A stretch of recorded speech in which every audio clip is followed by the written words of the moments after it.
Halo, selamat malam guys. Udah lama nih ya aku nggak bikin apa sih ini namanya?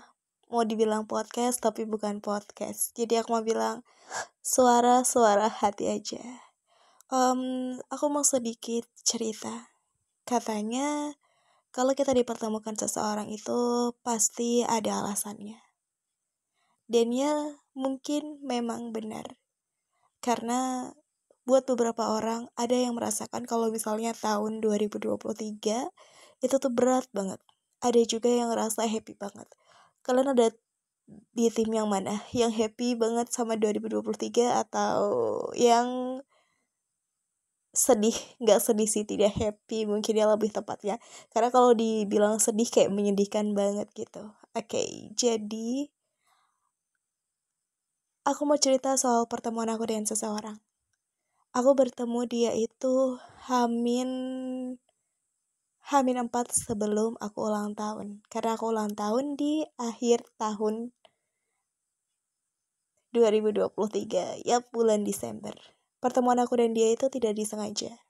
Karena sebelum aku ulang tahun, aku ngerasa kayak tahun 2023 tuh berat banget. Kenapa ya? Kayak ujian tuh dateng aja dan silih berganti. Di saat itu aku nggak tahu harus cerita sama siapa. Aku sudah merasa kayak aku manusia paling menyedihkan di bumi ini. Aku sudah merasa seperti itu. Kadang aku mikir, apa aku jahat ya sama orang? Sampai kadang aku ngerasa, kok aku disakitin mulu? Nggak berhenti gitu cobaannya. Karena aku adalah tim-tim yang percaya karma itu ada. Jadi ketika kita jahat sama orang, maka kita akan dapat hal yang sama juga. Mungkin bukan dari orang yang kita jahatin, tapi dari orang lain. Begitu juga dengan kebaikan. Kalau kita baik sama orang, gak usah takut dia gak balas. Pasti Allah yang balas melalui orang lain. Oke, lanjut. Singkatnya, kita bertemu di suatu tempat. Kita ngobrol bareng. Menurut aku orangnya asik.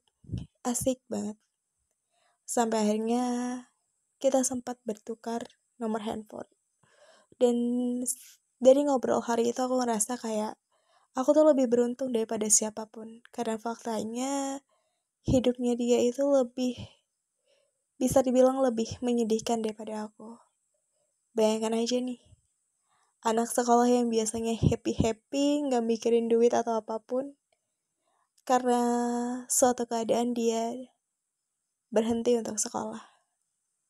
Dia bekerja. Dia bekerja mulai dari SMP. Jadi dia bisa dibilang tidak lulus. Tidak menyelesaikan ya, bukan tidak lulus. Cuman kalau dari segi pemikiran, dia lebih berkali-kali lipat daripada aku dewasanya.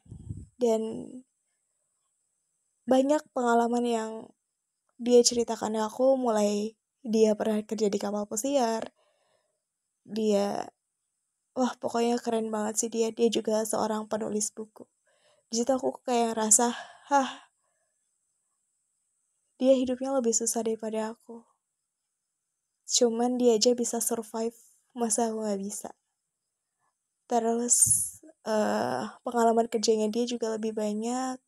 Pola pikir dia lebih dewasa daripada aku. Karena bisa dibilang aku adalah anak yang terhitung manja gitu ya. Jadi ketika bertemu dia kayak ngerasa wow banget gitu. Aku kayak ngerasa aku ngapain aja.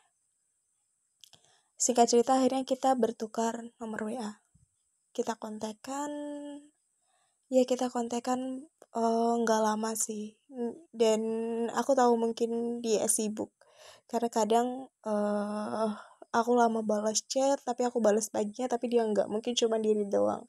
Jadi kadang karena aku ngerasa nggak enak juga, kadang aku chat dia duluan gitu kan. Dan kalian tahu ternyata chat intens itu hanya berlangsung gak nyampe seminggu, 5 hari. Kalau dibilang kangen, iya jujur aku kangen. Cuman mau apa? Itu hanya tertarik gitu. Tapi bersyukurnya kenapa aku ketemu dia, di situ aku rasa aku adalah manusia paling beruntung. Mungkin dari pola pikir dia lebih dewasa. Tetapi ada hal yang ngebuat kayak gitu. Dia seperti itu. Mungkin masa lalu atau apapun. Dan di situ Dia cukup menghibur aku hingga menjelang hari ulang tahunku. Dan ya, setelah officially aku bertambah usia, dia masih ada, tapi H++ saya dia sudah menghilang. Tapi aku bersyukur banget, aku bahagia banget kenal dia meskipun kita tidak bertemu lagi. Dan ya, satu hal yang mau aku bilang. Ketika kalian bertemu dengan orang baru, baik itu menyakitkan ataupun menyedihkan, menyenangkan kali ya. Mereka datang dengan alasan. Dan pasti ada alasan kenapa kalian dipertemukan dengan orang itu. Dan satu hal lagi yang aku bilang, ambil sisi positifnya, buang sisi buruknya. Dan ya, terima kasih sudah mendengarkan suara aku hari ini. Bye-bye, sampai jumpa. Selamat malam guys.